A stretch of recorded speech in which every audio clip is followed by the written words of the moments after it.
The following is a Papi Chulo Radio original program. The views and opinions expressed in the commentaries and/or interviews in the following program are solely those of the individuals and are not views of Papi Chulo Radio, its parent, affiliate, or subsidiary companies.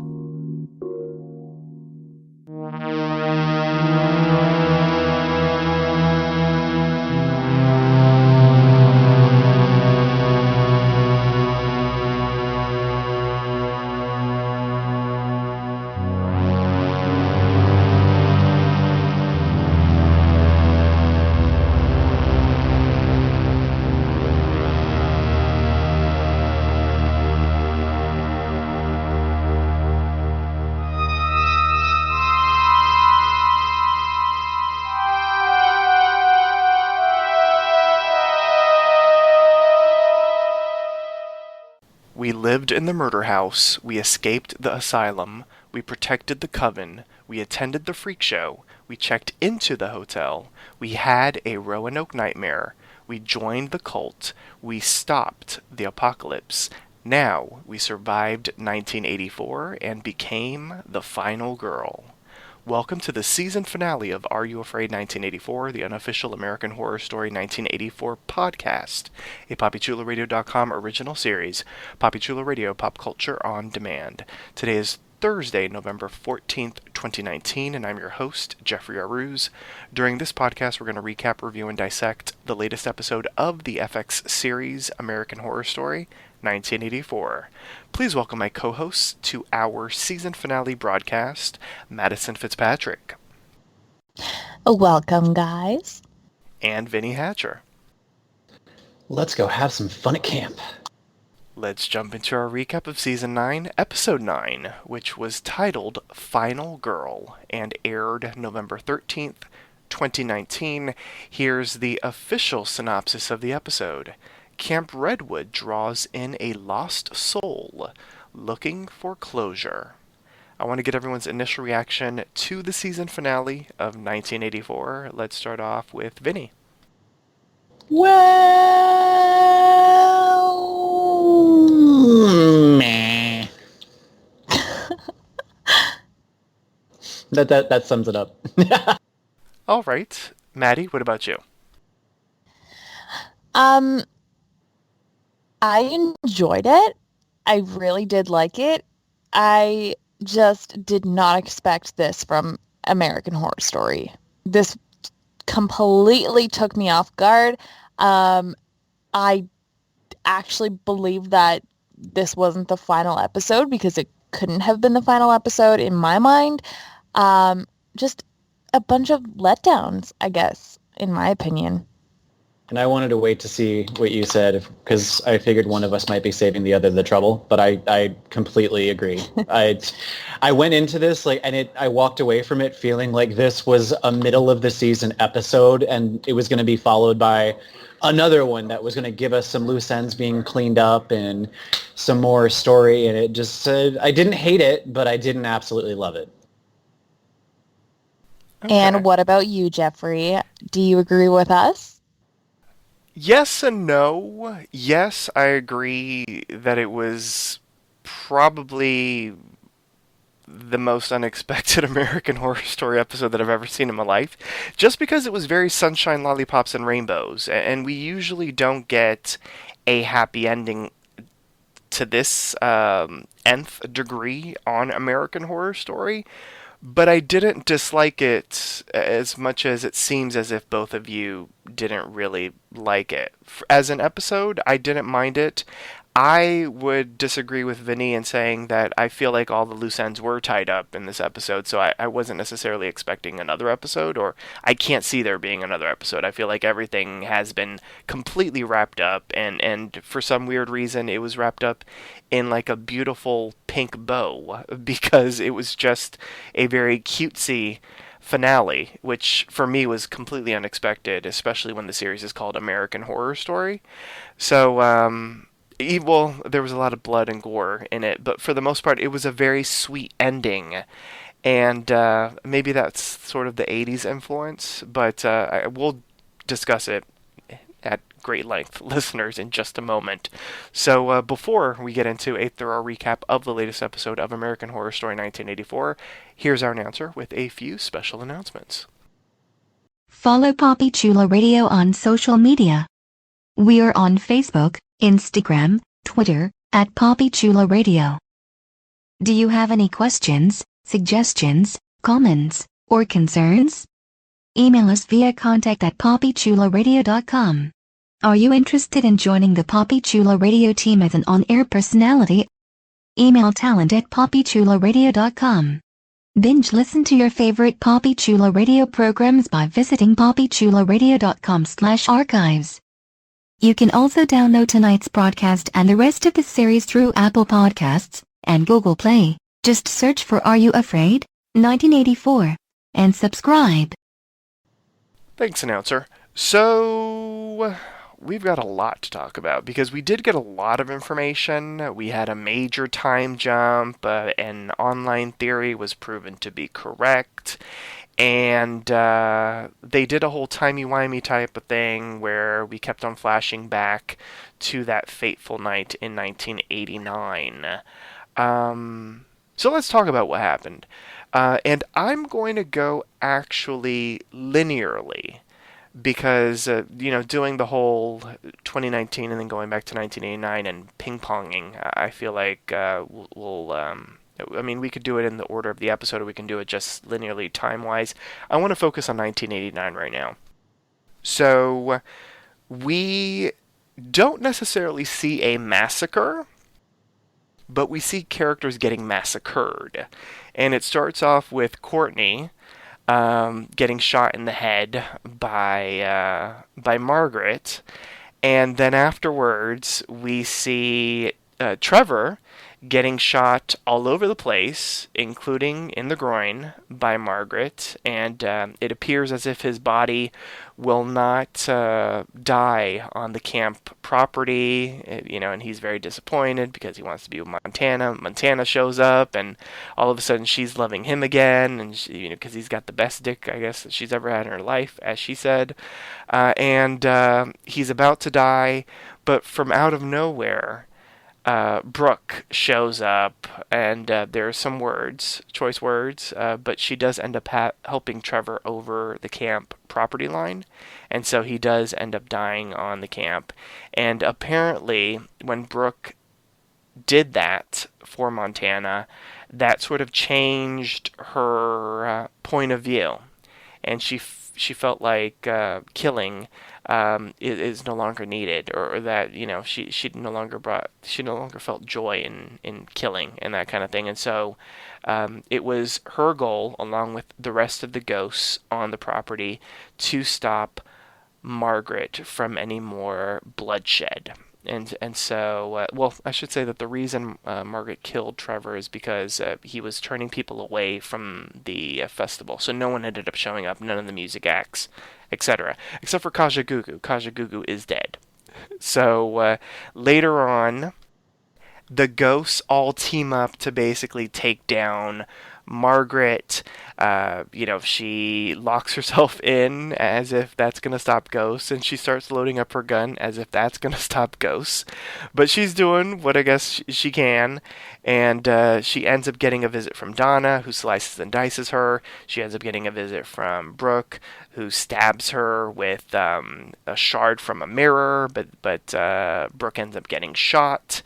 And then, Donna ends up opening the door, and the ghosts have at it with Margaret. They slice up her body into not teeny tiny pieces, but they chop off her arms, they chop off her legs, they chop off her head, and they feed it into a wood chipper that is set to shoot her guts on the other side of the camp property, so that her ghost can no longer, so that her ghost doesn't roam the Camp Redwood property. So we'll stop here because we do know that a lot of other stuff happens, but I want to handle that later. So let's talk about what happened that day. So we did not get the full bloodbath. I should also mention, and I didn't before we continue on, they do, what was his name? Dylan McDermott. They do end up killing him, and they toss him into the... Bruce, yes, and they toss him into the forest that's, I guess, next to the camp property, so he's not going to be haunting the camp property, and they do find a way to sort of get rid of Richard Ramirez in a sense. They all are taking turns. Well, they all kill him, and then they take turns watching over him whenever he reanimates. They're there just to kill him again. So the deadly trio has been taken care of, allegedly. So now we'll stop. So let's talk about this. So the 1989, we can discuss later what we think of like the flashing back to 1989 as opposed to seeing it linearly, but focusing specifically on 1989. What did we think of this? And since he was with the meh, let's start off with you, Vinny. It was a jumble. It was. I will say that Margaret being fed into the wood chipper and being amputated piece by piece, I got what I wanted. I really wanted to see her get her comeuppance, and I wanted to see her punished horrifically for everything that she's done. And I just absolutely thought it was, what better way than everyone to team up and get a stab in or whatever, and then, dismember her. So she went through a lot of pain, and she definitely deserved it. The Bruce thing, I feel so disappointed with the character. I don't know why he needed to exist. I feel like it was just hey, Dylan McDermott's free. Let's give him a cameo that makes absolutely no sense, but he wants to come back, so we're just going to give him this cameo. The character just, for me, there was this build-up to him. I thought, like, he seemed like he was going to be important. He seemed he was going to be, I don't know, something with Brooke or just have a bigger role to play, and he ended up being detritus for me. Just extra stuff that was there, didn't really do much other than a little bit of comic relief and to be a dollar store serial killer. The biggest thing I think is that it all did come full circle in the sense of everyone got to get the closure for what happened to them. In a way, the ghosts that were there, some of them had turned over a new leaf. Some of them had found love, and one of the reasons my biggest meh thing, though, was that a lot of these ghosts, I didn't know who the hell they were.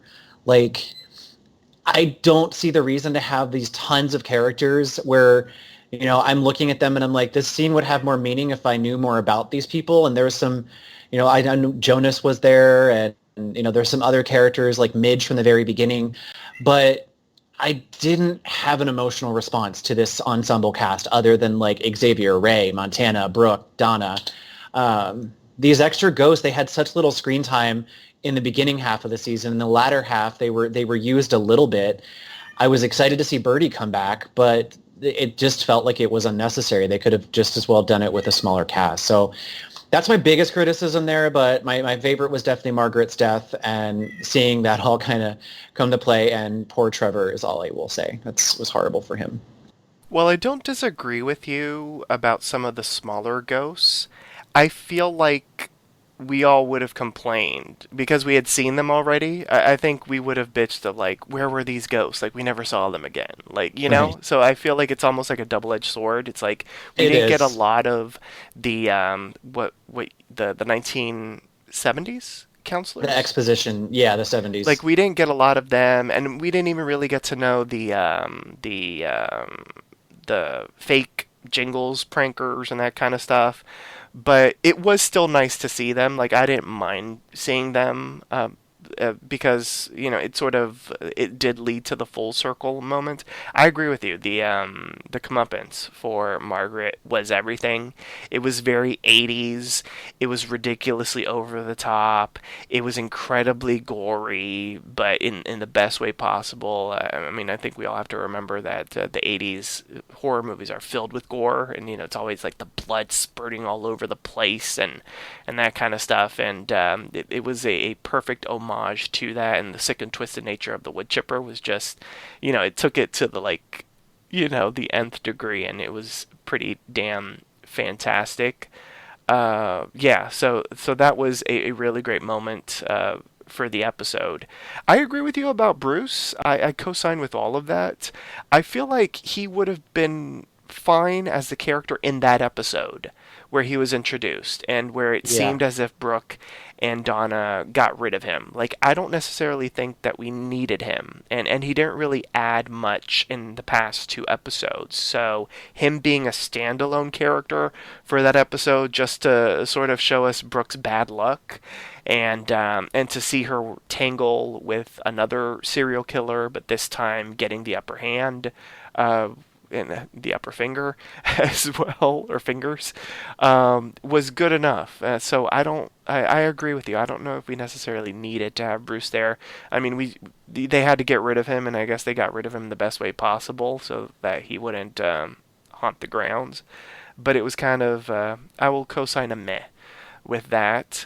The Richard Ramirez thing was interesting and weird and also disappointing, just because there is Richard Ramirez in Hotel. Mm-hmm. So we know that Richard Ramirez had to have left the property because Richard Ramirez is a real person. And the one thing that's very, it's very touchy when you're using real people on a series like this, and especially if you have sort of like their real life story as canon. And all these seasons are supposed to tie into one another. And if Richard Ramirez, I believe it was specifically said in that Hotel episode that he died of cancer, and in his prison cell, yeah. Yes, and he was a ghost, so he could visit on Devil's Night and that kind of thing, because he apparently is still to this day at Camp Redwood. And he's still his younger self and that sort of thing. Like, the whole deal with the devil and him getting reanimated, like, he could have escaped Redwood and then he would have been caught again and he could be rotting in a prison cell and he could die of cancer or something like that. Like, I could buy all that. But because he was still stuck on the property and they were, like, killing him over and over again, it just doesn't fit with what we know of what has happened to that character on American Horror Story. Like, had they completely from the beginning, from Hotel, like, rewritten his story and, said something differently, of course, clearly they were not expecting this season, all those seasons ago. But, had they done something different with him, like, I don't know, I would be sort of okay with it. Now, having said that, because Richard Ramirez was such a vicious character this season, I love everything that happened to him. Like, the fact that they were waiting for him and enacting their revenge and killing him in very creative ways and making him suffer. Like, I was here for that. Like, I was very happy that he was suffering, much like I was very happy that Margaret suffered. So, I did like that. I just don't like how it fits with everything that we know of Richard Ramirez in the American Horror Story universe. Maddie, what about you? What did you think of 1989? Well, wow, you talked about a lot. Okay, so Well, I'm trying to handle all of that first because there's a lot of There's whole lot so of other much stuff. more. Yeah. So the whole Bruce thing, I could have completely gone without. Totally agree with you guys. And I was thinking about it the whole last couple episodes where he was in. I'm thinking they could have done so much more with his character, like just him as an actor. Like, he's a great actor, and I feel like they could have done so much more with him. I feel like this character didn't do him justice in a way. It was very not needed at all. Like you said, it could have been a standalone episode with him, and I could have respected that. But the fact that they just kept dragging him on was a little annoying. Richard Ramirez in this season, I actually really did like his character. I think the actor did an amazing job as him. I really enjoyed him as Richard Ramirez. He was very like sexy yet cynical, and Satan, Satan, Satan. Very funny at times too. I did like that, but like you guys were saying, yeah, this is really confusing as to Hotel, and it's weird that the writers didn't really think of that it would cause an issue, unless, like we're missing something, but I don't think we are. So yeah, very confusing. I don't think that they should have left it the way it's been left, I suppose, because yeah, it does like open a lot of questions. But the way that they handled Margaret was awesome. Um, it's funny, I was watching the episode with my dad, and when a character in this episode walks past this the wood chipper initially, my dad goes, "I don't remember anyone being killed there." And I said, me neither. I don't know. Let's keep watching. Maybe it's something that happened in the past. So obviously that answer, or that question was answered. And yeah, I think that what they did to Margaret was definitely deserving. And I thought it was pretty funny. But yeah, like Vince said, a lot of these characters, these other ghosts, yeah, really questionable as why they were there, I guess. But yeah, in a sense, Well, technically, the I would like, 70s ghosts would want to get their revenge on Margaret. I'm just saying. I know, but like, we didn't even know them. Like, I don't know. Yeah. I just feel like they were just there just to have more people to kill her, but who knows? True. Although I do feel like if the ghosts weren't there, we would all be bitching about it. We would be like, what about those ghosts that we were introduced to? So it's that double-edged sword. It's like they're there to remind us of what we've seen, but since we didn't really know them, we don't really have that connection to those ghosts in particular. So they kind of are like padding in a sense. I mean, we knew Courtney more, and Courtney was just everything. What?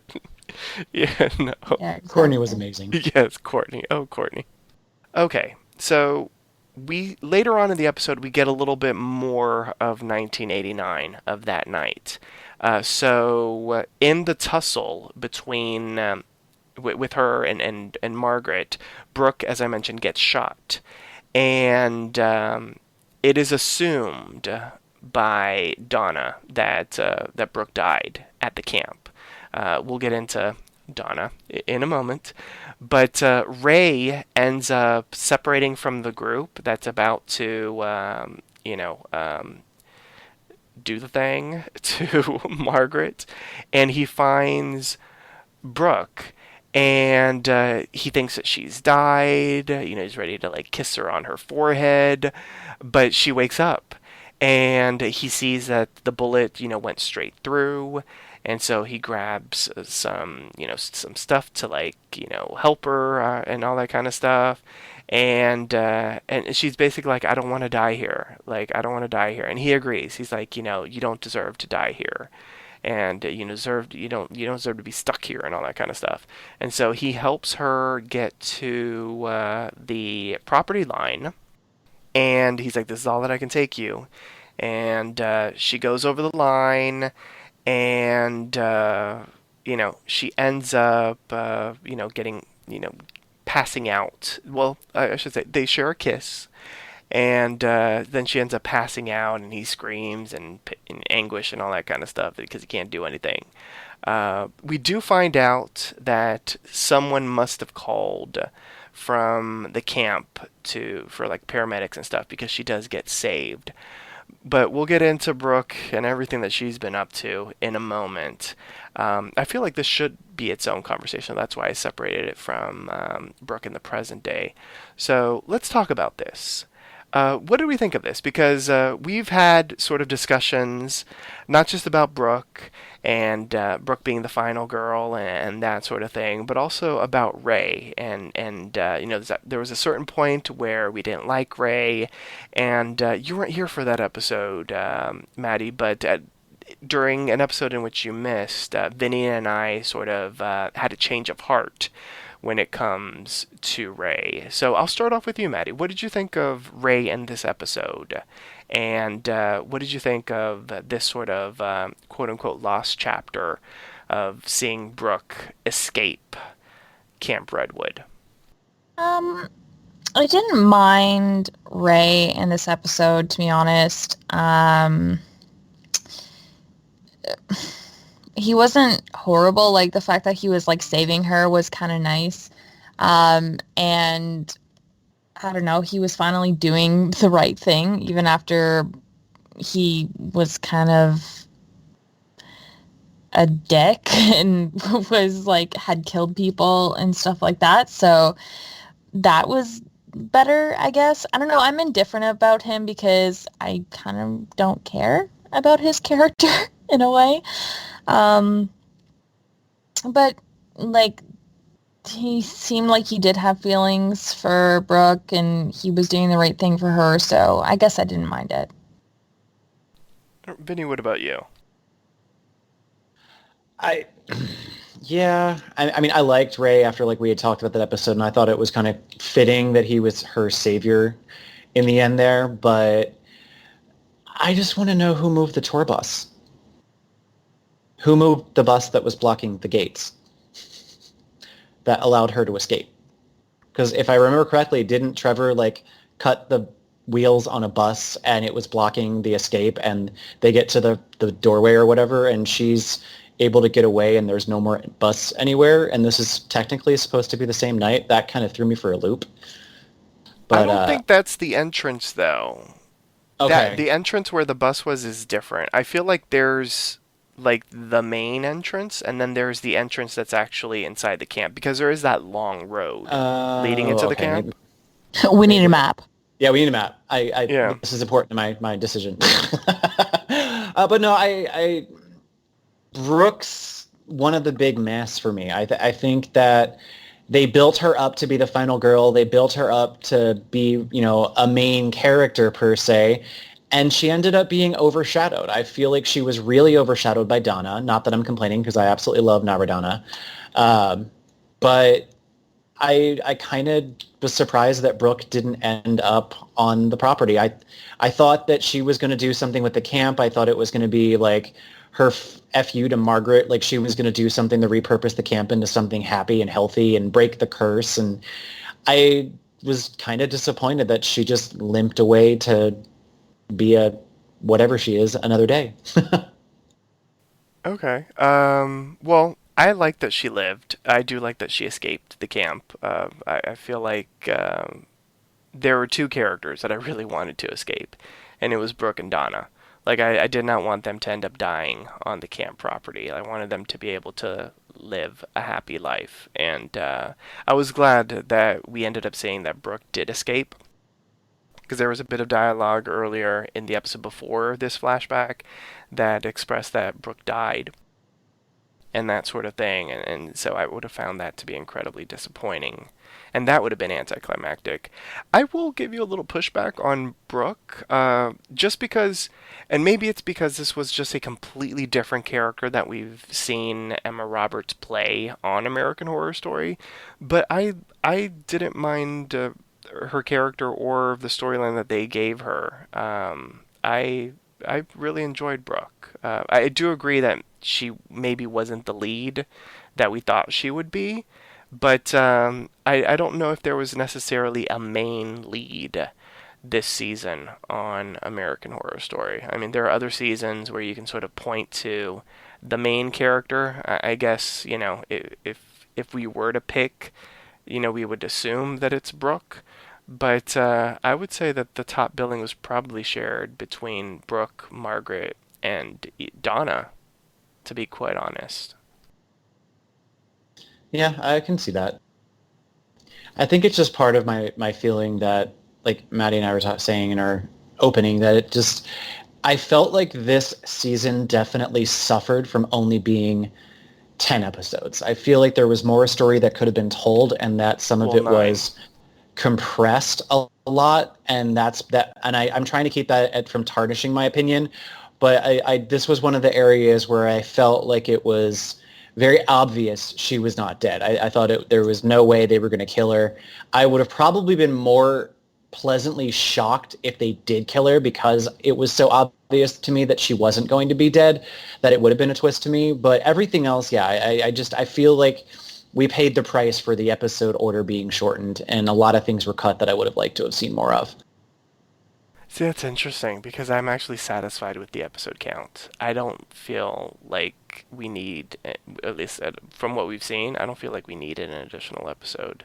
I feel like an additional episode would have been too much, and we would probably be complaining that there were too many episodes, like we do on occasion with seasons. Yeah, so that's interesting. Well, okay, let's move into the present day. So we actually start off the episode in the year 2019, and we see, yes, what the internet guessed, we see Mr. Jingles' son, Bobby, visiting the camp to get answers because he feels like his father is alive, and he's been getting checks mysteriously, and so he feels like his dad is alive, maybe at the camp, and he needs answers for everything that's happened. We do learn that when his aunt died, she told him the truth, which was interesting because I didn't really even know that she knew the full truth, but she did know the truth that his mother had died, and that his father returned to Camp Redwood to avenge her death, but he never ended up returning from the camp that fateful Halloween, I guess, in 1989. And so when he arrives, he immediately runs into Montana. She's impressed by his cell phone. And after asking questions about aerobics and all that kind of stuff, she and Trevor start to fill him in on that fateful night. He ends up learning that they are ghosts, and he learns about sort of like the property and the ghosts not being able to leave and that sort of thing. She explains how basically all the ghosts, have created a truce and that sort of thing, and that they hadn't seen anyone on the camp property in years. It's sort of like shortly after the massacre, some people would show up and that sort of thing, but that stopped a couple of years after everything that happened. And while all of that is going on, and while they're chatting and they're sort of, doing a little bit of exposition, and we're seeing the flashbacks to what happened in 1989, we see that Richard Ramirez escapes because after playing, what were they playing, like Pictionary or something? I feel like it was Pictionary, right? Oh my god. I know, it was like Pictionary. And Birdie wants to play Strip Pictionary with Chet. And she's like, I know you go both ways. You've been fucking everything here, but what about an older woman? And so he's like, for real? And they start making out. The dark spirits end up helping Richard Ramirez. Vengeance, vengeance, vengeance. And he escapes. He ends up, killing them. And he attacks Jingles' son. Ends up attacking Trevor and Montana, but he ends up running out, and the rest of the ghosts end up handling Richard Ramirez, but he ends up escaping because right before Bobby could cross over the property line, he gets a knife to the back. He defends himself against Ramirez, but the ghosts once more, end up helping him out, so he is able to escape and leave the property. But Montana screams, you need to go to Red Meadows Asylum and speak to the director there. She will have answers for you. So before we get to this asylum, let's talk about all of this with Bobby in the present day and the ghosts and Richard Ramirez and everything. Vinny? I actually really enjoyed this part. There was a part of the episode I did not bitch about. I actually loved Montana's cluelessness when she saw the cell phone. I loved I don't feel right saying that I love the whole Strip Pictionary and like the whole Chet and Birdie of it all. But it was so amusing because I had missed Birdie and I didn't realize how much until she was back. And I just thought it was absolutely apparently horny as fuck. What's that? I said apparently horny as fuck. Yeah, apparently horny as fuck. Like, I mean, if anyone had slept with her, I thought it was going to be Xavier. I thought it was going to be one of those things that there was going to be a moment between the two of them in the afterlife. I did not expect Chet. And I thought that was absolutely hilarious. And I feel like there was a lighter aspect to this time frame. And I don't know that that's necessarily a bad thing. I think it was very well done to bring Bobby into play, even though it was predictable, because it was a very clear loose end as far as Jingles was concerned. And I just had a feeling it was going to come back. And when we saw that Finn Whitrock was going to be coming back, that I like that they did that. And ultimately, I think that the way the ghosts kind of came together, this was one aspect of it that I did enjoy and I did like, was the fact that they were playing together and living in relative harmony. And Montana's change of heart, I liked seeing that side of Billy Lord. We didn't get to see a lot of it this season, and helping him, telling him where to go, sending him in the direction where he would find answers that he needed. I thought it was absolutely awesome. I agree with a lot of what you said. Maddie, what about you? What did you think of everything at the camp in 2019? I loved that Finn was back. Pissed that he was only in one episode. I would have rather had him than, oh my God, Dylan. It's Dylan, right? Mm-hmm. Yeah. I would have rather Finn back for more than just one episode. I loved like the son coming back to kind of figure out where his dad had been and blah blah blah, what happened. I really like the whole, now the ghosts are doing something to save his Mr. Jingle's son, them really coming together because they have, nothing else to do. And this is really important because they realize that, Mr. Jingles was actually like a really nice guy and like whatever. And I did like this part, and I did really enjoy Finn being back. It was like seeing the old characters come back, because really he hasn't been in a season since like Freak Show. So I really enjoyed him coming back, and I think it was a good idea to bring in Mr. Jingle's son, and especially coming back to the camp. And I kind of liked it how he came back, and throughout the episode we do get like flashbacks as to what did happen at the camp and how it was brought on from him coming back to the camp. So that was pretty cool. Finn hasn't been on since Freak Show, but wasn't that his first season? Didn't he do another season outside of Freak Show? I think it was just Freak Show, actually, if I remember correctly. Oh, okay. Well, damn. It has been a long time. And we did get a sort of payoff with Chet. Because remember there was that episode where Margaret was basically asking him to come out to her, to repent, and that kind of stuff. So we had we had an answer to that question, which was kind of nice to have, because they did set it up in the episode in which he died. But I agree with both of you. I liked the stuff in 2019. I will say, and this is a question that I'm going to ask right now, talking about how the episode was set up, I was a little disappointed that we got a lot of the 1989 stuff in flashbacks. Mm-hmm. I wish that this episode, I don't know how they could have done this episode linearly, but I did find it just a tiny bit disappointing that all of the stuff in 1989 was a flashback, especially because like there was the build-up. How many episodes was it? Like 2-3 episodes ago, we started talking about this festival and the massacre and that kind of thing. And I didn't mind that there wasn't necessarily a full-on bloodbath massacre where like music acts were getting killed and like the patrons were getting killed and all that kind of stuff.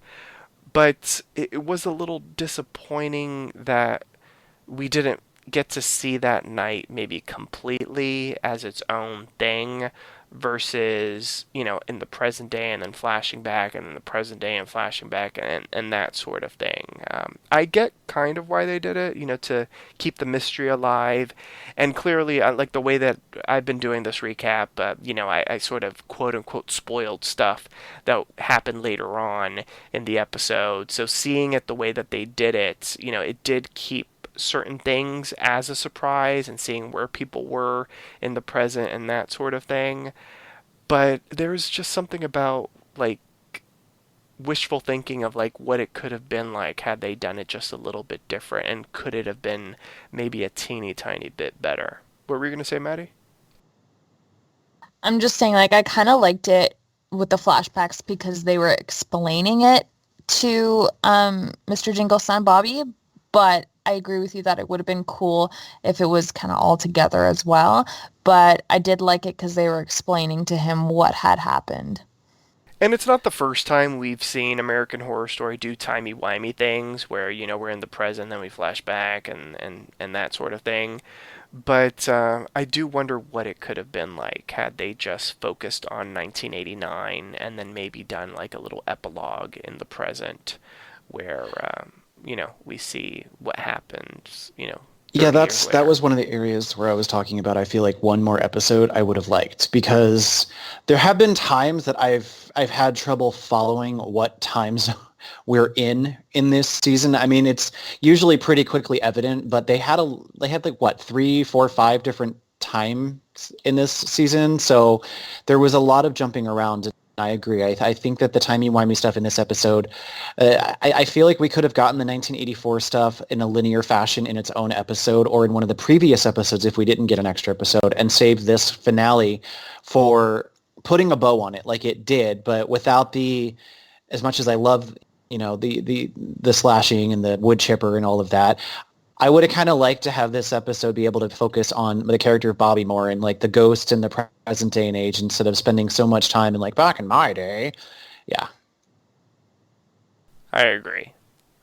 Although I think we can all give the kudos to Finn, who did a fantastic job as Bobby, and really encompassed, I think, what I would have thought Bobby would have been like, as a 30-year-old. And that kind of thing. So he did a really great job, especially for just coming in for this one episode. He really sold it for me.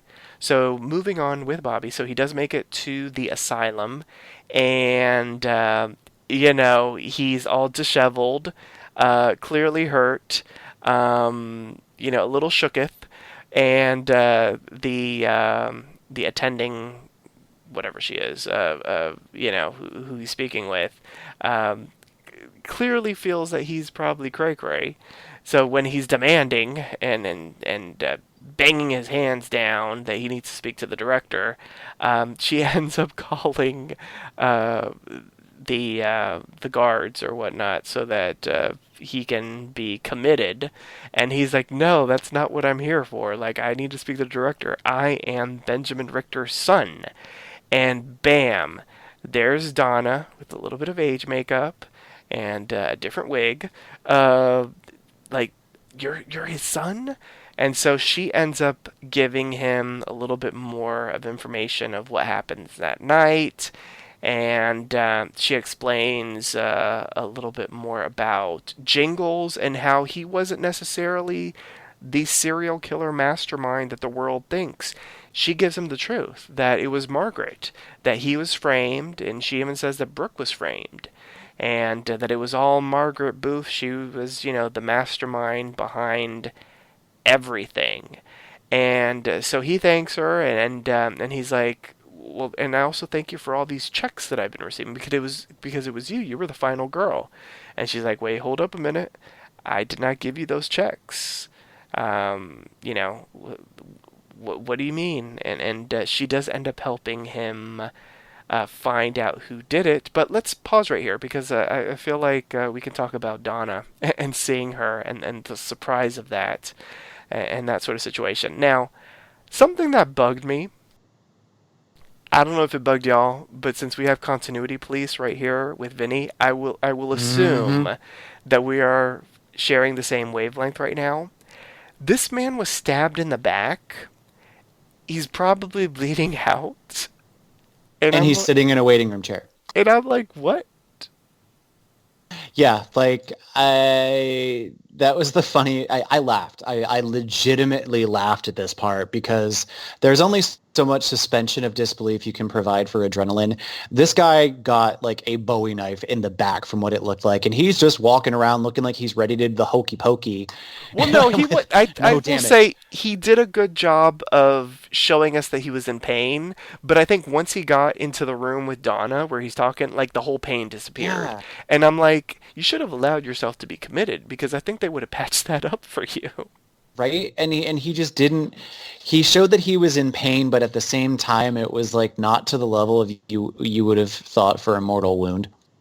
Yeah, big time. But Vinny, what did you think of seeing Donna again and the conversation that they were having at the asylum?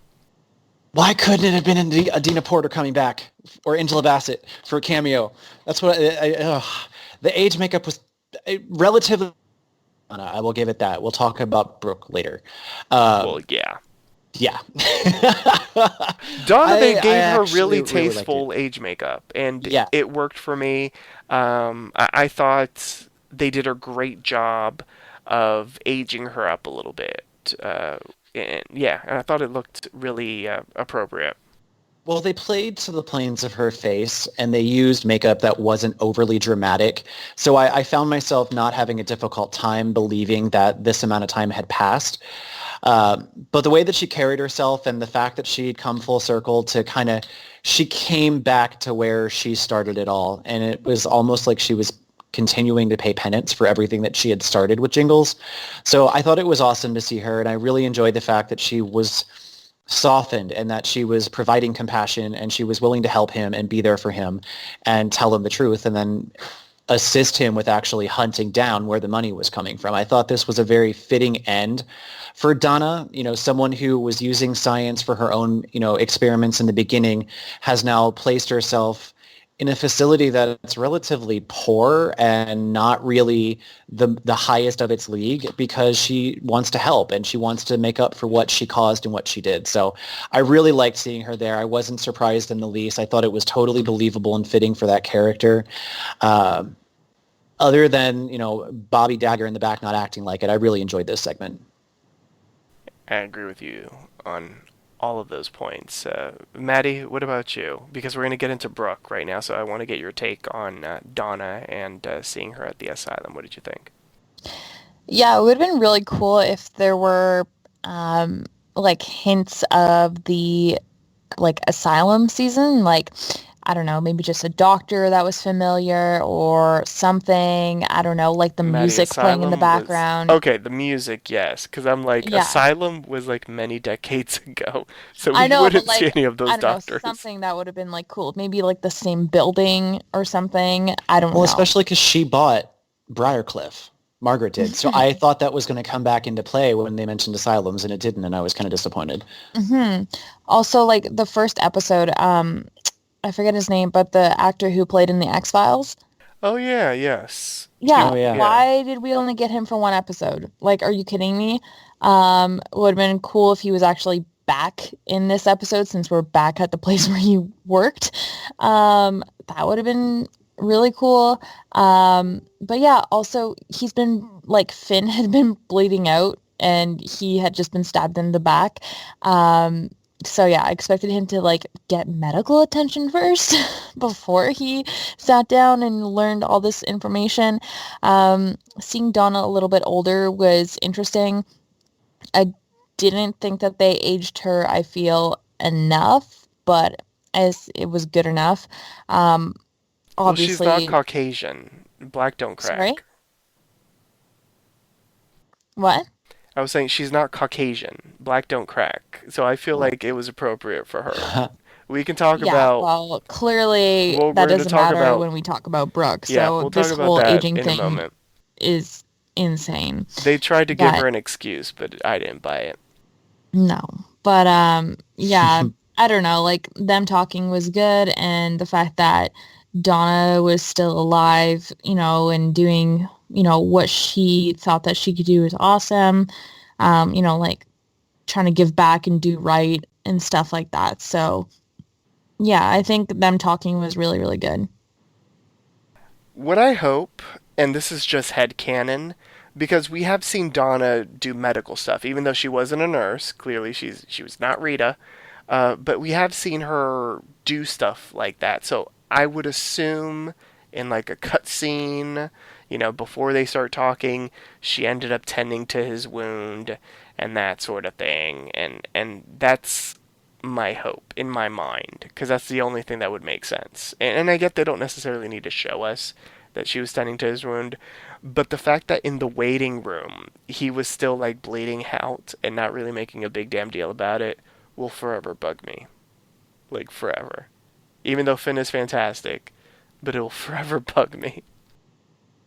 So, moving right along, we head to Oregon, where Donna, being the master sleuth that she is, ends up tracing the check to, this little savings and loans and this, that, or the other, and that sort of thing. And she spies with her little eye a pickup truck, and somebody steps out, and she's like, oh my God. And clearly I feel like we knew what it was. And so we follow the pickup truck to a house, and there she is. She opens the door. It's Brooke. Alive and well, and looking pretty much the damn same as she did in 1989, in the year 2019. So this is my surprise face. Yes.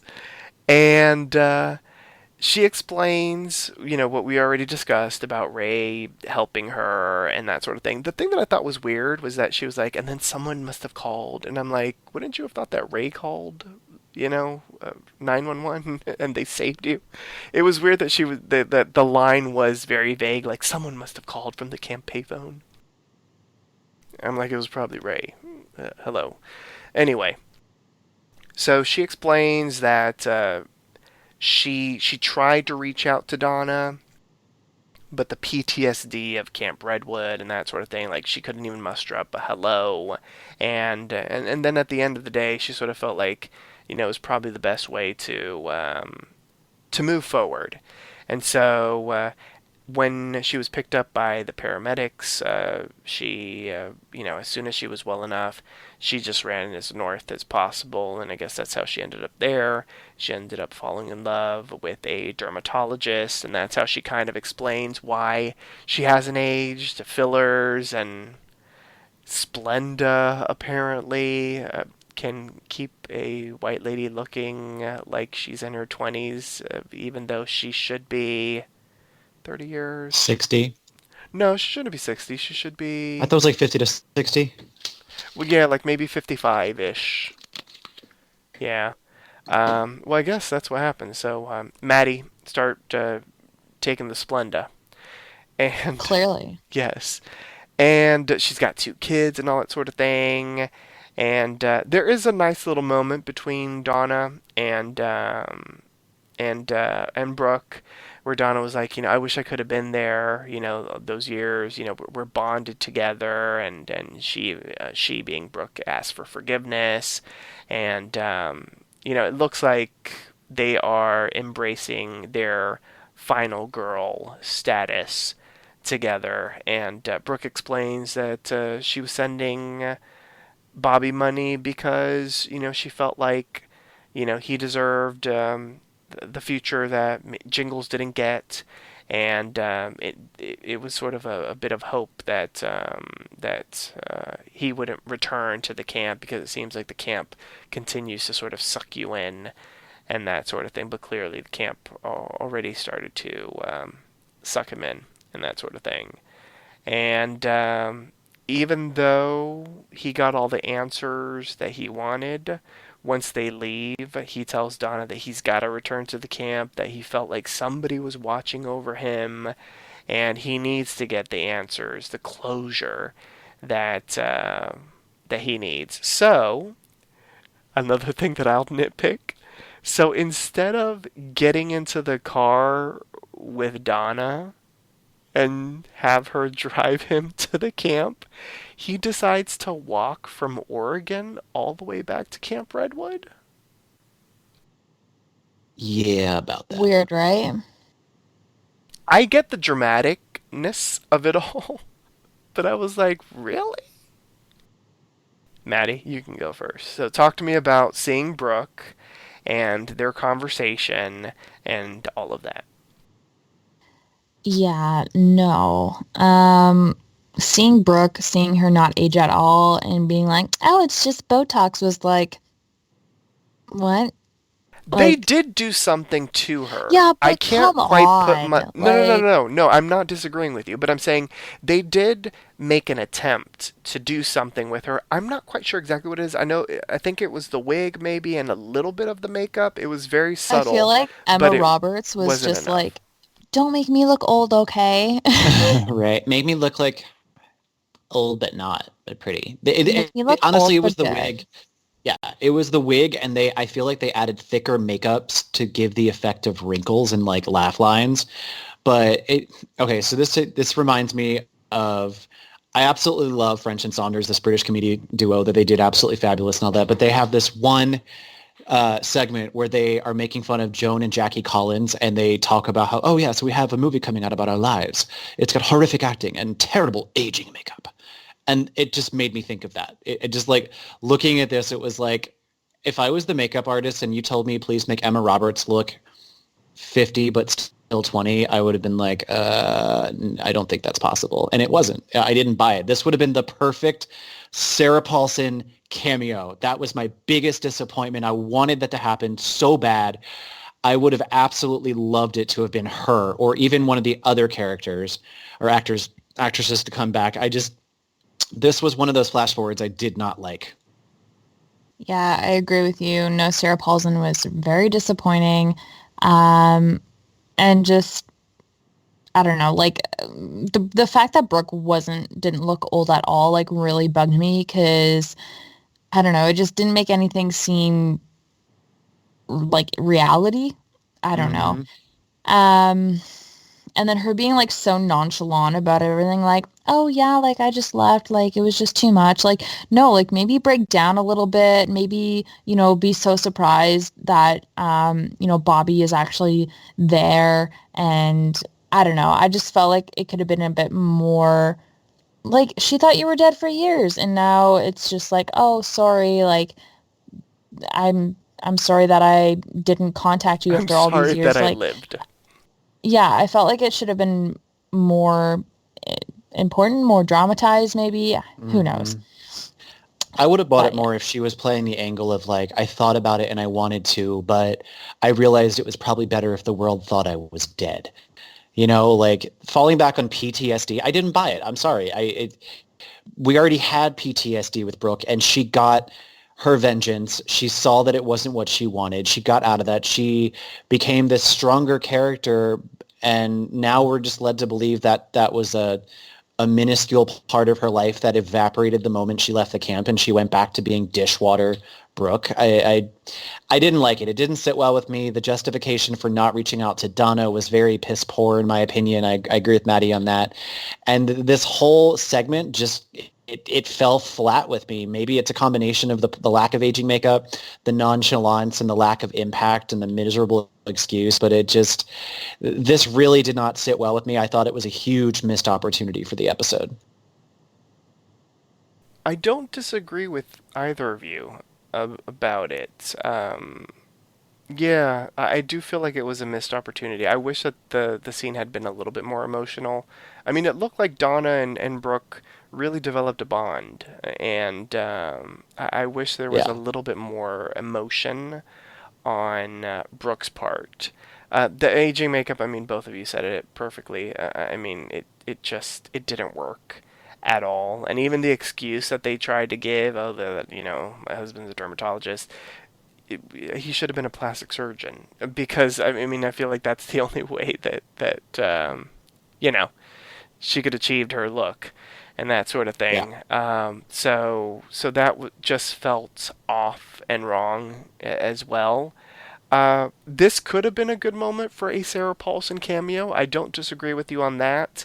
I didn't mind that she didn't cameo at all. At the end of the episode, when I realized that there was going to be no Sarah Paulson, I didn't mind that, and I didn't miss her, to be quite honest. I know that might sound sacrilegious for some AHS fans, but the thing that was disappointing was because they actually teased it that she was going to be in one episode. Exactly. Like, I remember the TV Line article. They were like, Sarah Paulson will be returning for one episode. Evan Peters is not returning. So the fact that it was teased and it didn't happen, and there wasn't really even an explanation. It wasn't like Ryan Murphy did. At least I don't know if Ryan Murphy did. I feel like I haven't read anything that Ryan Murphy has said where he was like, unfortunately, her schedule, or, we just couldn't find the right character for her to play. Like, even if he would have said something like that, I'd be like, okay, that's understandable.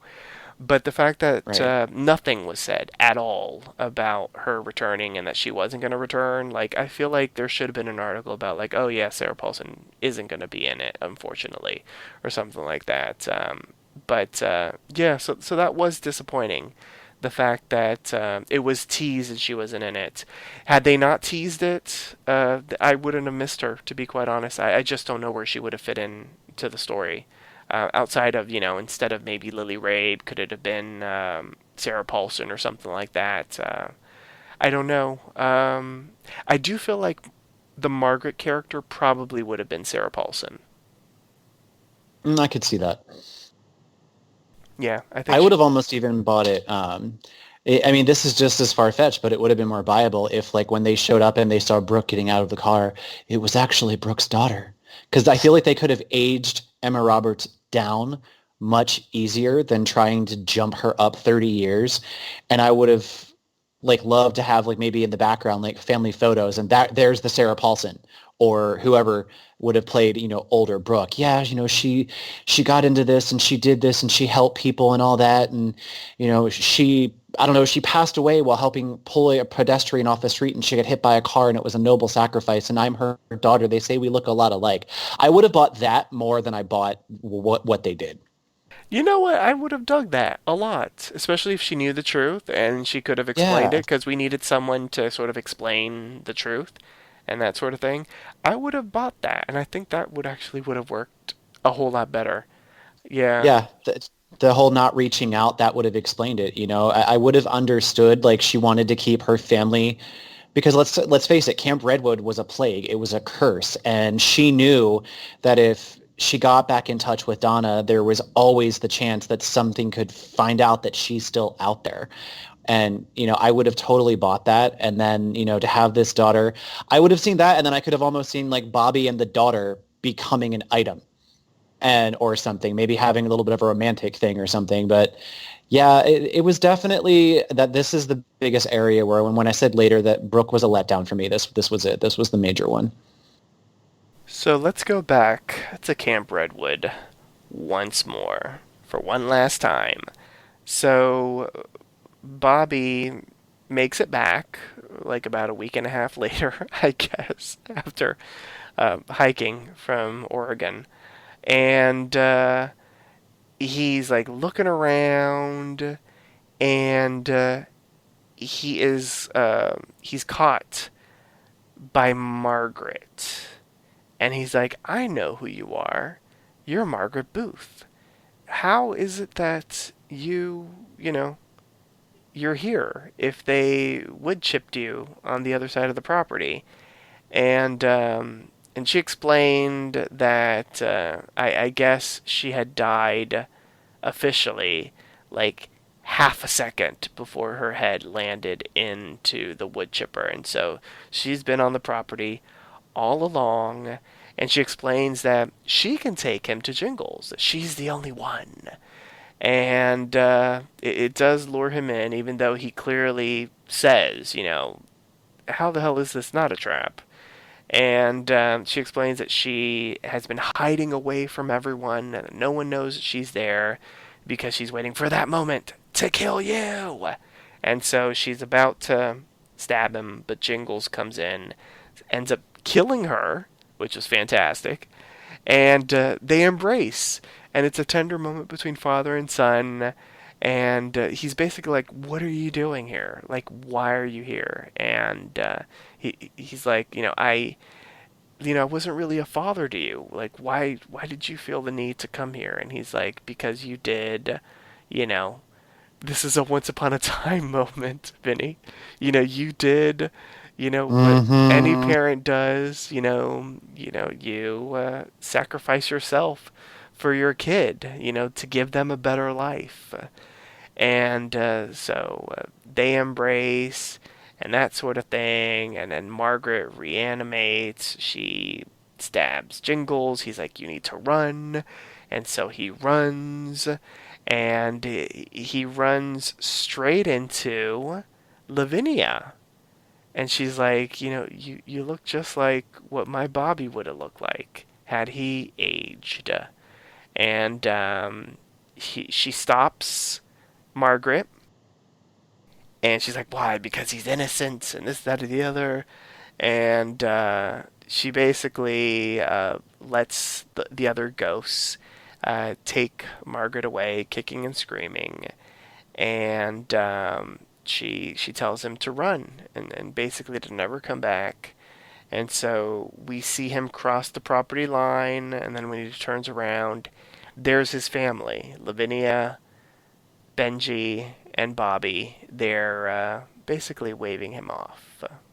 And then we see the end credits, the logo of AHS 1984 in a very 1980s kind of way. So let's talk about the ending of the series: the return of Margaret Booth, the family reunion, and the family reunion. So, Vinny, talk to me about it. Were you surprised by the return of Margaret? No, I there was so much emphasis put on her not crossing the property line that I just kind of had a feeling that she was going to pop back up. I mean, let's face it, it's Margaret. I just had to have, I had this feeling that she's going to have the last laugh in her eyes. She was going to have to continue getting her vengeance in some way, shape, or form. So I was not surprised in the least when she showed up. It wasn't really shocking at all.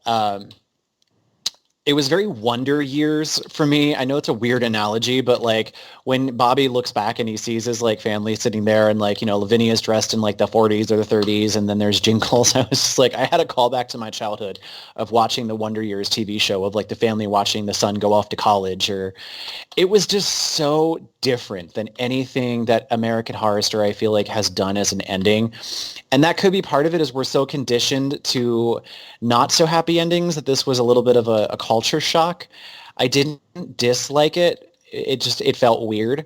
And again, with Lavinia, I wanted more about this curse. I wanted more about the logistics of it, because I'm a supernatural junkie. I love that kind of thing. And how Lavinia caused this curse to happen, I felt like there should have been more to it. Like, what made the land respond to her like that? I guess we're just supposed to believe that it was just her rage and her anger caused the blood curse, but I kind of wanted more of that to be explained, because she just kind of felt like, okay, she's an angry, crazy mama that now is happy in temporary heaven and loves her kids. Like, I felt like there was an element missing of Jingles and that little heaven space. And then also, why didn't Jingles show up beforehand?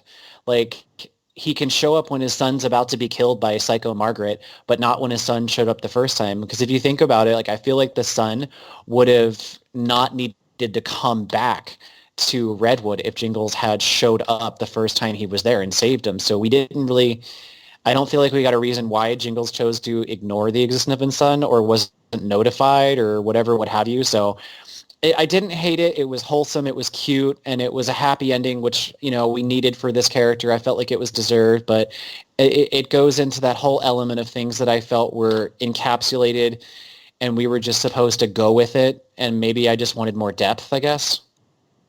Maddie, what about you? Totally taken aback from the way that it ended. I don't think we've ever really had a happy ending to an American Horror Story ever. So it just felt We have. really weird. We've had happy endings, but with like a ... where there seems to be a looming threat coming. Yeah, like it was it was like it made you have like a feel good feeling and like a happy, like it leaves you with a smile type thing, and that's not American Horror Story. So it usually always leaves you with, oh my God, no, like there's a cliffhanger or something happened, or you know what I mean? So it was very odd. I thought there was going to be more. I didn't believe that it was the end of the episode. But when I watched it with my dad, he did make a point that, well, it's an 80s movie. There's always a happy ending. So maybe it's just playing on, the true 80s theme and stuff like that. So not really too sure how I feel about it, but it is different. It's a different season. Basically, any season of American Horror Story is a brand new slate, and it's basically like a white canvas. They can do whatever and however they like it because there are no rules, really.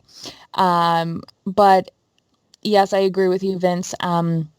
With Finn or Bobby and Mr. Jingles coming back, he could have died when he got stabbed, and when like Richard Ramirez escaped from his little prison there, he could have been killed then. So the fact that he only came out the second time he returned was kind of surprising as well.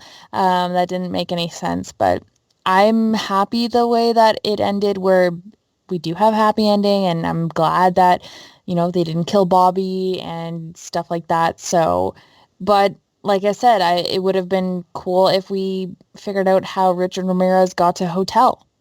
So, uh, yeah, a lot of weird things that happened, a lot of different ways that they ended things. Not really a fan, but I did like the happy ending.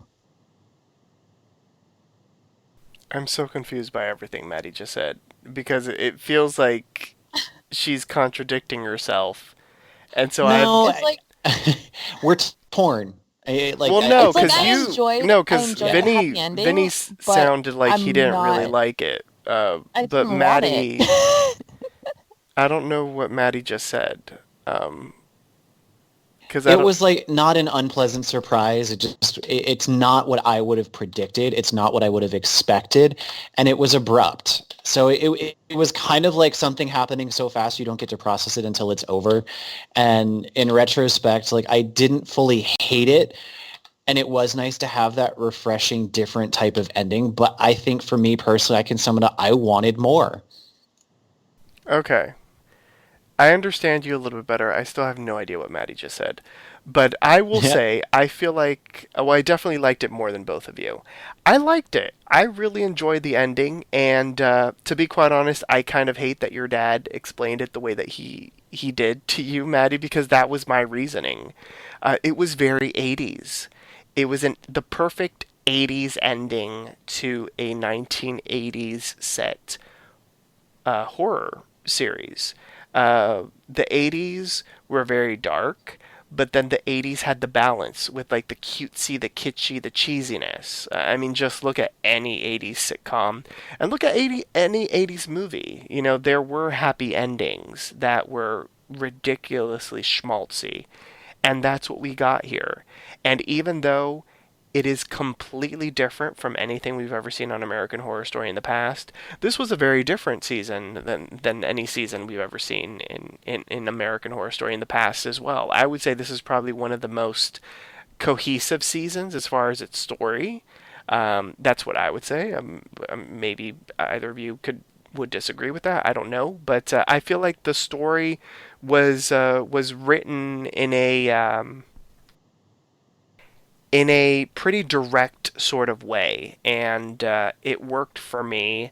I don't really have as many questions at the end of this season as I have in other seasons, and I will at least give credit to the writers. I feel like they had this season a bit better mapped out than some of the other seasons, and they really took everything that was 1980s and they, for me at least, made it work this season, even down to the schmaltzy, cutesy, ridiculously happy ending. Have we seen happy endings on American Horror Story in the past? Yes, but usually, as I was saying when Madison was talking about him, there's always the dot dot dot. We always see some sort of looming threat, or maybe a certain character will get a happy ending, but then the rest of the characters do not. So the fact that it seems like everybody got a happy ending and everyone got their comeuppance is a little different. But just because it's different doesn't mean it's bad, and I did like it. It was unique, even down to, as I referenced, the title card reappearing in that sort of 80s shine. It was quintessential 1980s, and I liked it. All right, so before we head into the MVP, were there any moments, anything that I missed? Whether it's a compliment or something to bitch about. Was there anything that I missed that you would like to reference or bring up before we head into the MVP and our final sections for the season? Not really. I really liked Montana and what's his face? I was gonna say Mr. Schuster. Them kind of like their relationship in the beginning of the episode as well. And also, it would have been really cool if Billy Idol made a little cameo, just because we did talk about him for so long. And Rich Ramirez, like, it would have been pretty funny to see him kind of like fangirl at some point. But yeah, it was a pretty decent ending. I love that Maddie's like, not really, and then she goes up and brings up 2 points that she wanted to It's because mention. I'm so like conflicted on the episode. Just it's like, oh my god, I love that, but like that also sucked. But oh my god, this was really cool, but not really. Like that's my thought process right now. Well, there you go. All right, so now it is time for the MVP. State which character impressed you throughout the episode and why. Once a character has been chosen, they cannot be selected again, so choose wisely. So let's get into our most valuable player. And let's see. Who should go first? You should. Really? Yeah, you always let us go Why not? first. You very rarely go first yourself. I think you deserve it. Well, thank you. I appreciate it. I try to be fair. Very rarely I will go first unless I feel really passionate about a character. And I do feel passionate about a character. Okay, so I will. Okay, I'll give it to myself. Peer pressure. It was like the voices that Richard Ramirez hears. You go first, you go first, you go first. I am going to pick Donna because for me, Angelica Ross has been a revelation this season, and I hope that she is now forever a part of the American Horror Story family. Forever long we have American Horror Story. We'll be talking about that a little bit later, or momentarily. But she was just fantastic throughout the season, and I really like what they did with her in this episode. I liked seeing her in the past as well as in the present. I thought they did a really great job with her.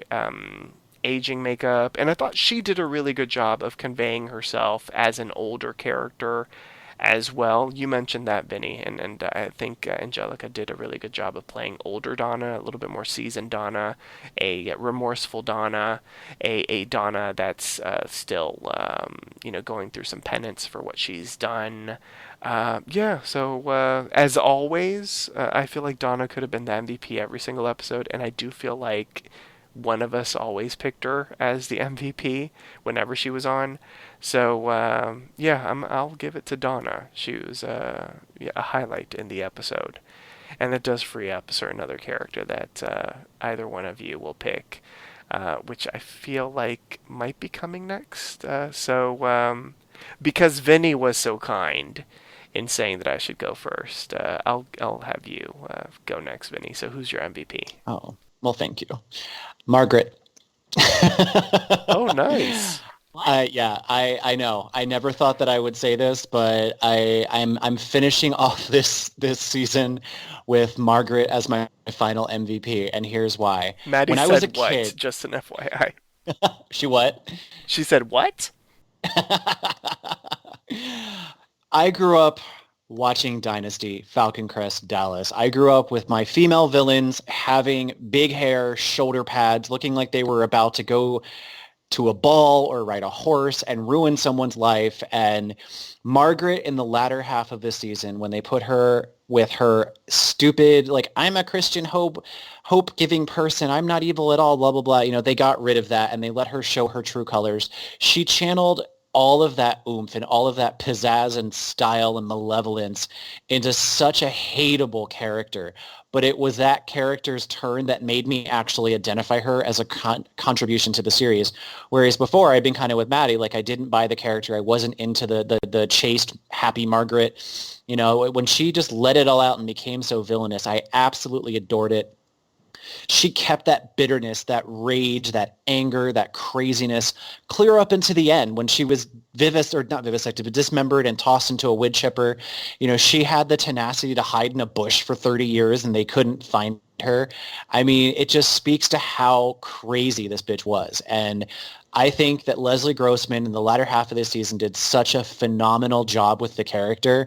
And I loved how Lavinia just came along and bitch slapped her. And, you know, I thought that I wanted her final scene to be dismembering and gore and all this horrible stuff. But no, I kind of liked it when Lavinia was like, no, someone needs to finally tell you no, and you need to pay the consequences of hearing no. And I was totally here for Margaret this entire episode for every part she was there. So she's my MVP. A very good choice for every part she was there. I see what you did there. And then you said and then you said contribution. I did. You caught that? That was intentional. Oh, okay. Yeah, I was like, did he just see you next Tuesday, her? And I was like, I totally did. Her contribution. There you go. That was spectacular. All right, Maddie. I feel like I know who you're going to choose, and if you don't choose this character, I feel like I don't even know you. Yeah, I honestly, like, I'm thinking of two people right now, and either one of them, they're kind of like the same people. So this is hard. I was gonna go with Mr. Jingles. Because I'm very happy that he got his final moments with his son, and that he got a happy ending, because really he deserved it. Out of all the people who got screwed over in this season, I feel like he got it the worst.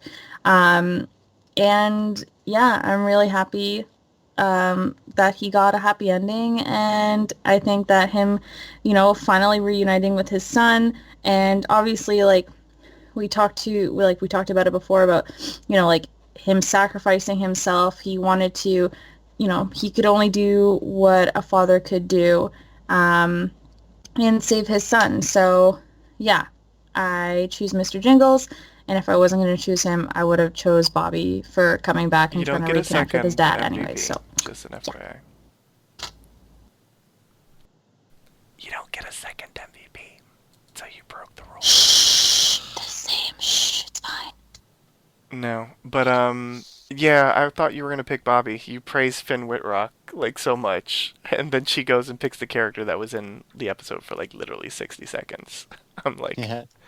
All right, Maddie. I said they were the same person, okay? It's fine. No, they're not the same person. What show are you watching? But, all right, Maddie. Your blonde roots are showing. So, now it is time to rate the episode. Oh, poor Maddie Fitz. How would you rate this episode on a scale of 1 to 10 keys? The point system is allowed. And if you found the episode exceptional, deserving of more than a 10, you may grant it the coveted golden key, and yes, for one last time, you may jingle it. Maddie Fitz, we will start off with you. This should be interesting. For this episode, right? For this episode, yes. For this episode, I'm going to give it a 7.5. Because, like I said, I was not expecting a happy ending at all, but I didn't mind it. So, yeah, a 7.5, because I thought there could have been more, like we were talking about. This is not the American Horror Story that I remember. And yeah, I don't know. There could have been more. All right. What about you, Vinny? I'm giving it a 7. I came into this episode expecting to give it a 6.5, but having talked about it more, I've upped it to the 7 just because of, discussions that we've had. But no, I continually agree. I still walk away from this with a kind of heavy heart, wishing there had been more. I started off this season loving everything about this season, and we'll talk about that in a second. But these last couple of episodes have just kind of not been as good for me as the intro to the season. We started off so strong, and I feel that whether it was the continuity or the jumping back and forth or trying to cram so much, I feel like this episode suffered from the curse that a lot of the other previous episodes I've rated lower suffered from as well. And there was a lot that I liked that was enough for me to give it above a 5. I'm not going to be the horrible Russian judge, but I think that they could have done better. I think that there could have been a more fulfilling happy ending than what we got for multiple characters. There was things that they could have done, like we talked about, the Sarah Paulson Possible or the alternative version of like Brooke's daughter. I would have loved that more than my husband's I almost said gynecologist. Yes, a gynecologist. But yeah, I was disappointed. I still am disappointed. I liked it. If I had to give an overall response, I'd say that I liked it, but I did not love it. So I'm going to stick with, 7. Okay, well, this is no surprise, much like, I guess, Brooke being alive. I am going to rate it a bit higher than both of you. I'm going to give it a 9. I didn't dislike it, or I wasn't as mixed feelings about it as both of you. For the most part, I enjoyed it. I think the only thing that really felt off, outside of the little tiny things that I was nitpicking, was probably the Brooke situation. Not necessarily that she survived, but the entire conversation and visit with her in Oregon, like it felt off completely, and that's something that does bug me, and so that does drop it down. But even though it was the back and forth and the timey-wiminess was something that I wasn't necessarily that happy about, I did enjoy what we saw in 1989, and I did like the stuff in the present as well. So yeah, I'll give it a 9 because it was still a pretty good finale, and I did like the happy ending. So now it is time to grade the season. We will be giving the season a letter grade, A, B, C, D, F. Pluses and minuses are allowed. So, Vinny, we'll start off with you. How would you grade this season and why? I'm going to give it a B minus. And I kind of touched on this before, but I feel that this season, I don't know if it's that it didn't know what it wanted to be or where it wanted to go or just the amount of episodes being cut down. But we started off so optimistically, and as far as I was concerned, I remember being, biting at the bit to see more and to see what was going to happen next. And then as this season progressed, I just felt myself lost in a lot of ways. There was a lot of characters in the background that I didn't know why they were there, and then we had some extra superfluous characters that didn't need to be there, like Bruce. I also feel that there was a lot more that could have been done to wrap this up more. Used this word earlier, but I can't remember what it was. But conclusively is the only word I can think of right now because I'm drawing a blank. But I feel like there were loose ends. I feel like there were characters that we were supposed to care about that I really didn't because they only had a couple of minutes of screen time. Acknowledging the fact that had they not been there at all, I might have disliked it as well. But I still would have preferred to have more to give me a chance to care about their existence as opposed to just having them there to do a stab or be background. But I feel like there were a lot of red herrings as well. I think there were struggles to determine what character is going to be what, where are they going to go, what are they going to do. And not that red herrings are necessarily bad, but I think in sometimes we were given plot points that didn't go anywhere, or when they did go somewhere, it didn't pay off as well as it could have. And I also feel that American Horror Story has, ever since the departure of Jessica Lange, been attempting to really, really try to find a new anchor for the season or the series. And I think that they started to find it with Angelica Ross. So she's one of the reasons that I do give it, a higher grade. She definitely, I think out of everyone, her and Jingles carried this season 100%. Emma Roberts, I found myself only having mild moments where I didn't dislike the character. But Jingles and Donna, I didn't care about them in the beginning. I thought they were just superfluous, this fodder that they were going to die. And when they ended up having a much larger role to play, I was here for it. I enjoyed it. But going back to my comment about like finding a new anchor for the series, I think that one of the good things about this season is that we can definitely see you don't need Gaga, you don't need Lang, you don't need Paulson or Peters. You just need a relatively decent story and some actors who really have fun with it and go with it. And that's where I ended up not giving a lower grade, is I feel like even though there was a lot of stuff that I didn't like and things I would have liked to have seen, I think that a lot of the actors did really well with what they had, and they definitely gave it a really good effort. And ultimately, to finish off, I was just very happy and refreshed to have a different environment and a different story and continuity that didn't belabor getting connected to previous seasons. I thought it was a refreshing twist, and I would have liked to spend some more time there. That's how much I enjoyed the camp and some of the characters. Okay. All right. What about you, Maddie? How would you grade this season? Honestly, I am going to grade it a B plus. I'm not grading it any higher. I would never give this season an A.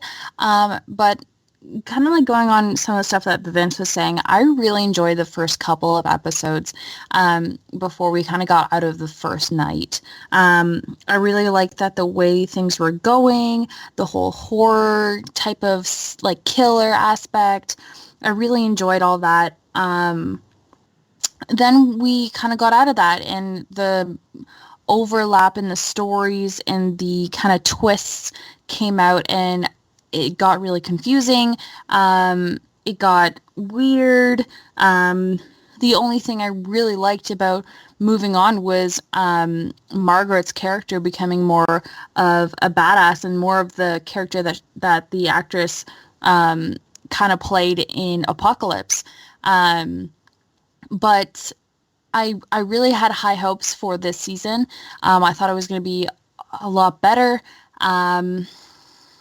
Of course, American Horror Story, like, there's always a backstory, and there's always twists and turns, and I get that. And this is a TV show. It's not just a movie. It's not like we could only have like one killer per night. But I think it would have been really, really interesting if this whole night was really actually like, or this whole season was just one night or something.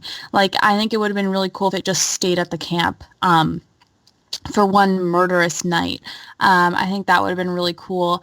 Like I said, like the first couple episodes were really interesting, and then it kind of got far-fetched, a little weird, maybe throwing in a couple characters for no reason. And yeah, but overall, like, I think the actors were amazing. They did a really, really good job with the characters, really making them interesting. But yeah, obviously not as good as past seasons, but it was interesting. I enjoyed it, just not the best. Okay. So we've been in the B's, and yes, I'm going to take it up into the A's. I'm going to give it a solid A. I thought it was a really good season.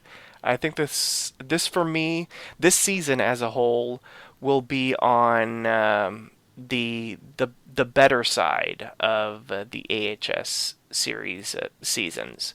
I don't think there's ever really a truly bad American Horror Story season, but for me, there's like the good ones, the ones that I will rewatch and enjoy over and over again, and that I enjoyed the first time around, and then there are the ones that are kind of like okay for me. The ones that would be okay, the cults and the freak shows and that sort of thing. And this one ranks up there with like Asylum for me. And well, Asylum would be different. I feel like Asylum for me is my most favorite one, but certainly this ranks with like Roanoke. And I loved Roanoke. And Roanoke was another season that was incredibly divisive because some people either really liked it or really hated it. To be quite honest, I feel like every season of American Horror Story is incredibly divisive because some people really like that season and some people really hate it. If you don't like the theme, you're just not going to like the season. And then even if you do like the theme and if you don't like how it's headed, you might not enjoy the season. I liked it though. I thought it was a fun 80s romp. It started off one way. They really stuck with the theme. There wasn't a major twist or anything halfway through the season. They really stuck with the slasher theme and the 80s theme. And even though there were time jumps and that sort of thing, they really did stick with the mythos that they created for the season, and they didn't really take the season and turn it on its head, as we have seen for the past couple seasons, and I will commend them for that because I think the gimmicky twist that started, oddly enough, with the Roanoke season, it was being done every season, and this was finally a season in which they broke from that, and I think it actually benefited the season that they didn't change things around, because what we saw in the first half of the season was really good. I thought the characters, the ones that we got to know, were really interesting. The new people that were added to the cast, except for maybe one, were all really good and knew how to act. Pardon? Sorry, I had Chet stuck in my throat. Oh, yes. Well, it sounds like Birdie did too, or she wanted him to be. But yeah, like everyone was really good except for, unfortunately. But everyone was up for the task, and they did a good job with the material they were given. There were standouts. I will say Emma Roberts was really good just because she was playing against type. Leslie Grossman was really good playing the just batshit crazy villain. And Angelica Ross, as I keep on heaping praise on her, but she was just bloody brilliant as Rita, and then Donna, not Rita, and then Donna Chambers, a final girl. I was going to say Donna Chambers, attorney at law, but Donna Chambers, final girl, head of the asylum and that kind of thing. They were just really great additions to the season. So, and I've been wanting a summer camp theme for the longest, and maybe it isn't necessarily what I would have expected, but it was still really good, and it was a very enjoyable season, and I would totally rewatch it, 100%. So, I'll give it a solid A. Now it is time for predictions. What do we think the next season of American Horror Story could be, and or just what would you like to see on American Horror Story as a theme in a future season? I should say that Ryan Murphy did announce, well, he made a statement where he's basically saying that potentially the next season of American Horror Story could be the final season, because their contract with FX is up until like the 10th season. They aren't renewed beyond that. And Ryan Murphy is like, I've been talking with some of, previous cast members, and if you were a fan of season 1, 2, and 3, you kind of know who I might be chatting with. And if it is the final season, I want to go out with like a big shebang type of thing. So Ryan Murphy is not opposed to creating more seasons, though, but he's basically saying that this is in FX's corner now. Now, to put a little context, Ryan Murphy does have a deal with Netflix. So his main focus right now is creating content for Netflix. When Disney bought FX, or not just FX, but when Disney bought 20th Century Fox, he had publicly stated that he was worried that for some reason Disney was going to all of a sudden change it from American Horror Story to something else, I guess, or he was worried that the content would be censored or something. I don't know. It's crazy because when Disney seems to purchase any property, like there are always people that are like, "Oh, well, Disney's completely going to change it." And if you actually follow what Disney does when they acquire properties, they pretty much leave the property doing what it was doing before Disney bought it. I mean, they're not if it's working and it's making a whole lot of money and it's getting nominations and that kind of stuff, they aren't going to break what's already working. But he did jump the ship and he went over to Netflix. But he still has the contract with FX to do American Horror Story.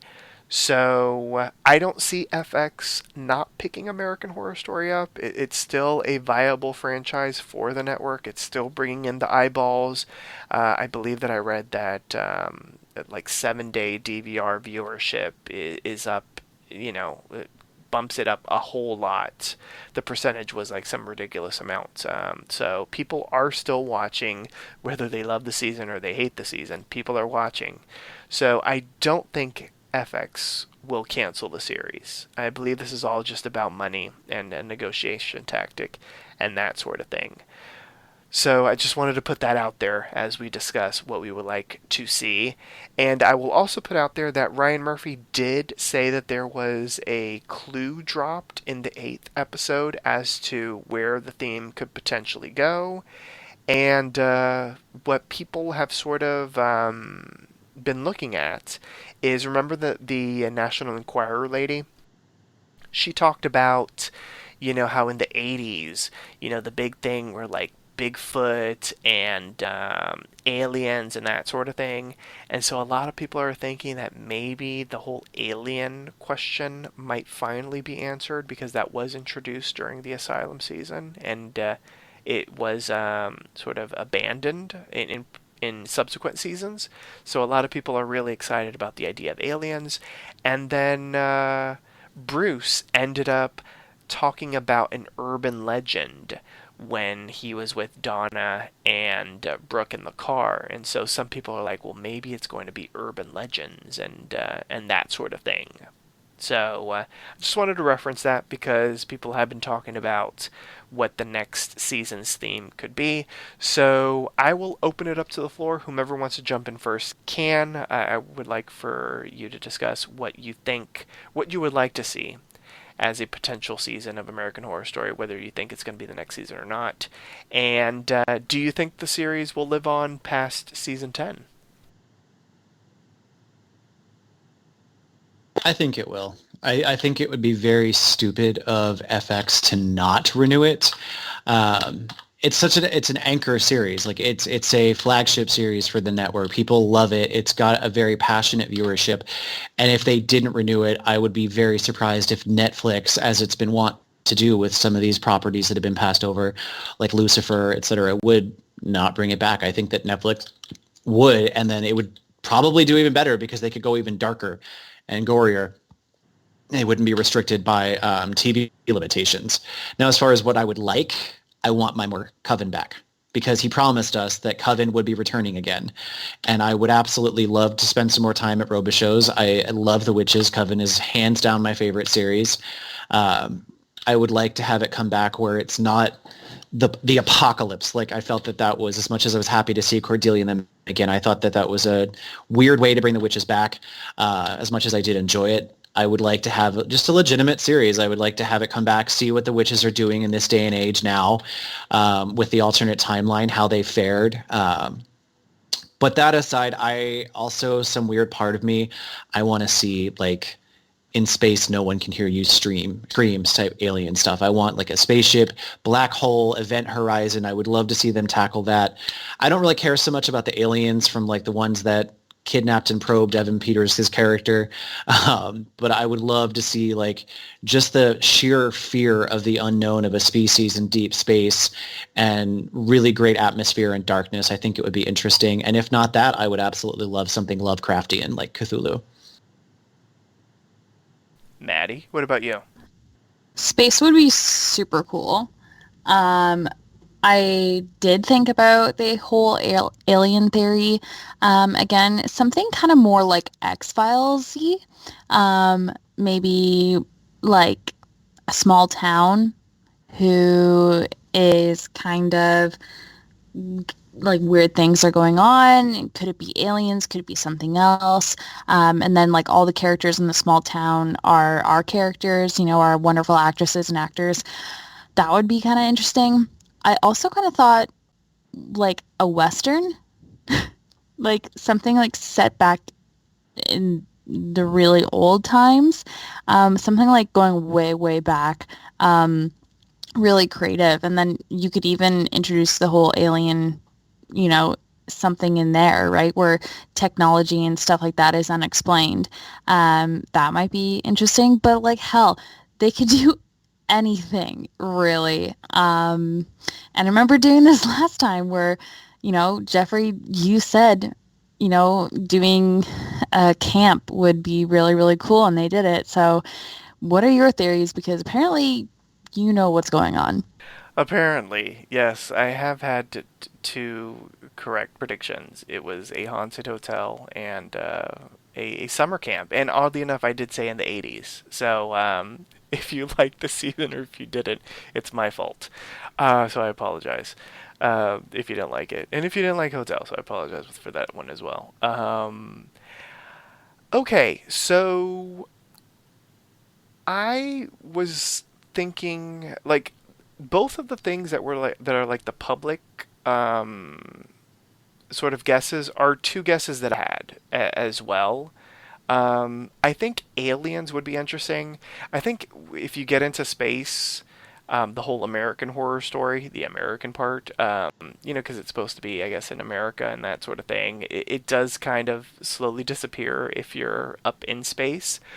But if they do something like Fire in the Sky, which is a movie as a kid that scared the living crap out of me. Like there are very few horror tropes that still kind of creep me out as an adult. Usually ghosts and like haunted houses and exorcisms and demonic possessions, those type of supernatural type of things still creep me out as an adult. And alien abduction-y type of stuff still creep me out as an adult. There are other things like slasher stuff that really don't bother me, and that sort of thing. They don't affect me after watching a movie.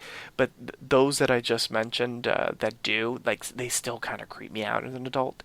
And if they did something like alien abduction-y, where maybe it's a small western town, there you go, you get your little western town, Maddie, and there are alien abductions and people come in to investigate, not necessarily X-Files-y, but maybe Have something. you ever seen the movie The Fourth Kind?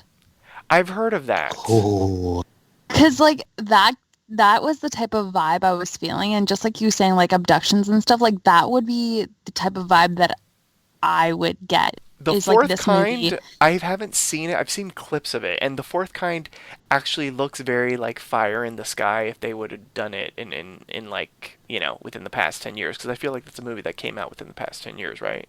Mm-hmm. Yeah. Ish, yeah. You should see Fire in the Sky. I think you'd like it. It came out in the 90s, but it's in that same vein. That was Mm-hmm. creepy. Yeah, because like that whole vibe might be really cool, and Yeah. yeah, I don't I know. don't And disagree with you with that.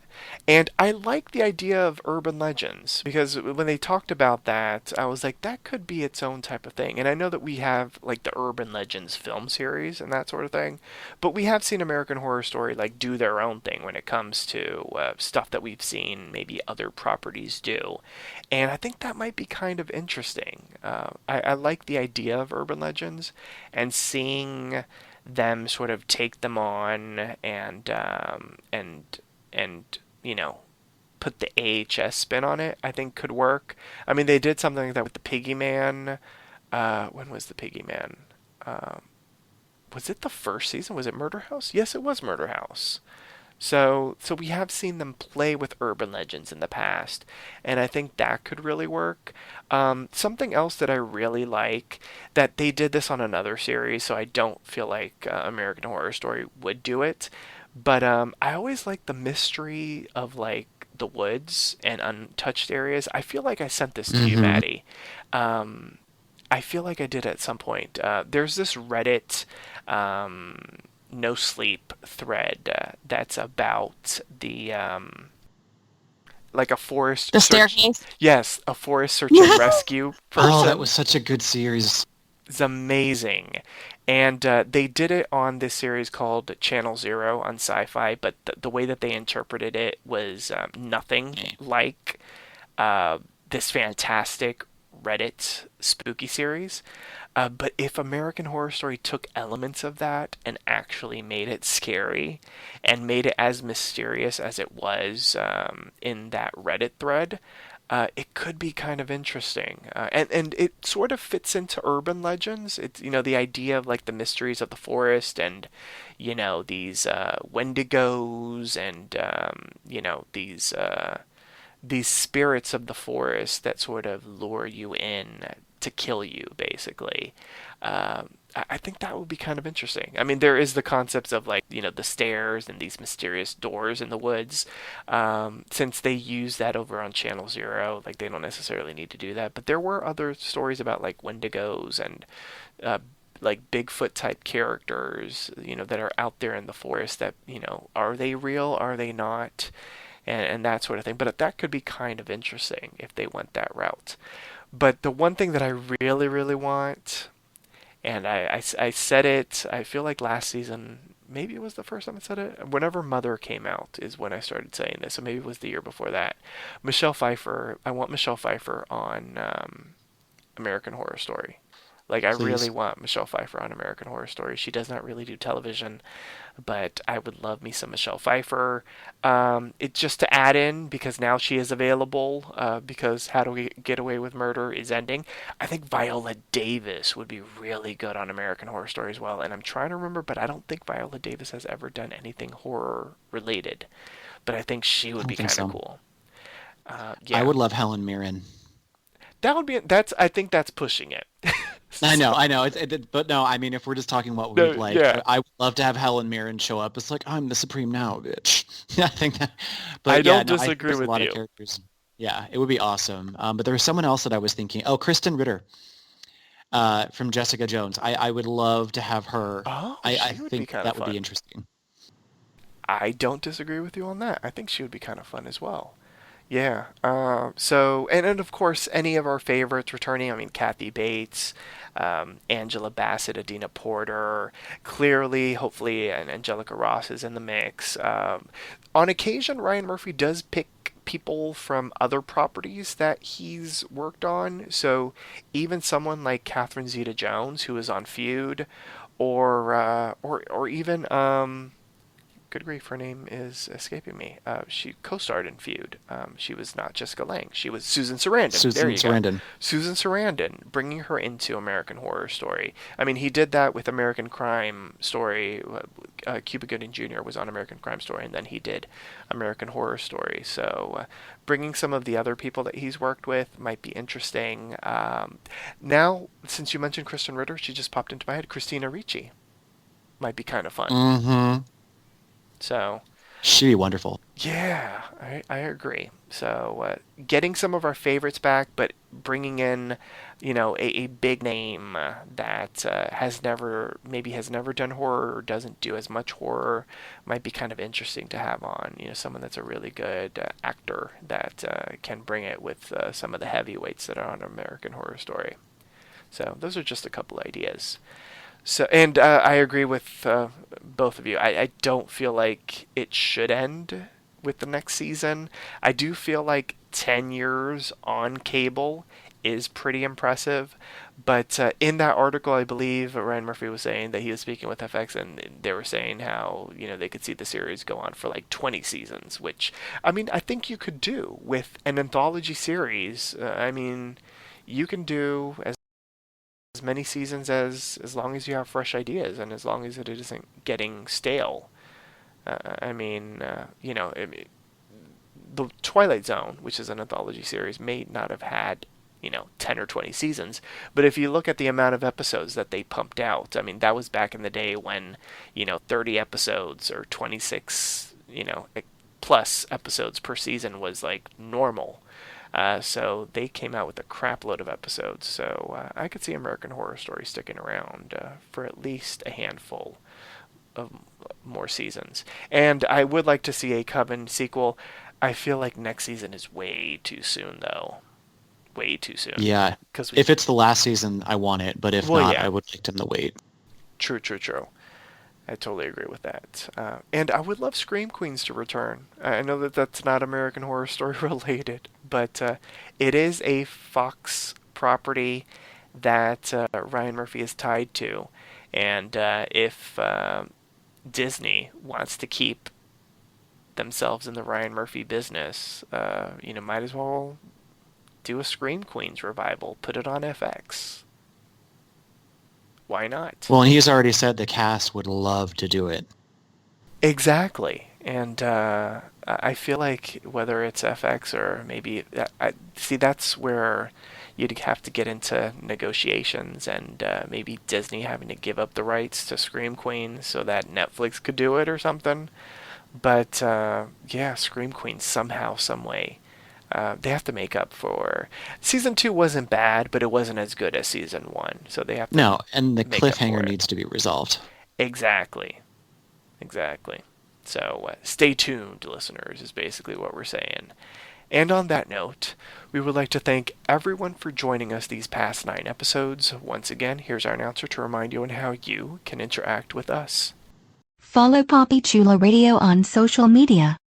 We are on Facebook, Instagram, Twitter, at Papi Chulo Radio.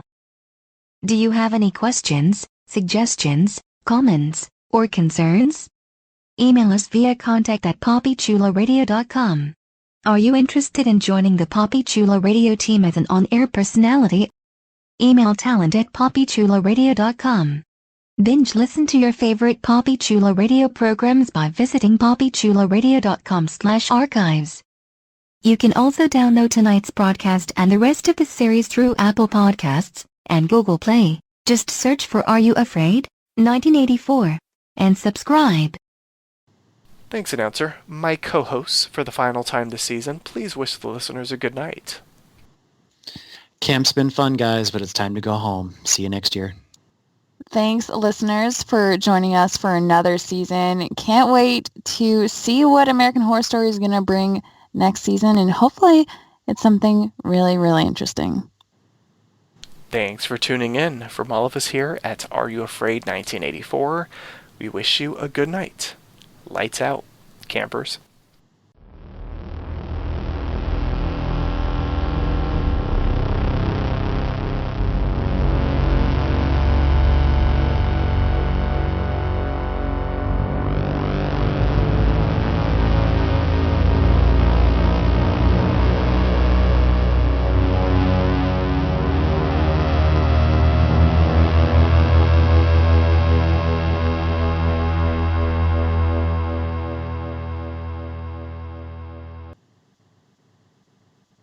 Bye, guys. Thanks for listening with us to a new season, and hopefully see you guys next season. Thanks for listening with us to a new season. Hey, give her the benefit of the doubt. It's late over there. It's late I for literally me too. just hit my head off my microphone. I'm such an idiot. Oh my god. It was a sentence though, Maddie, so I'll give you props.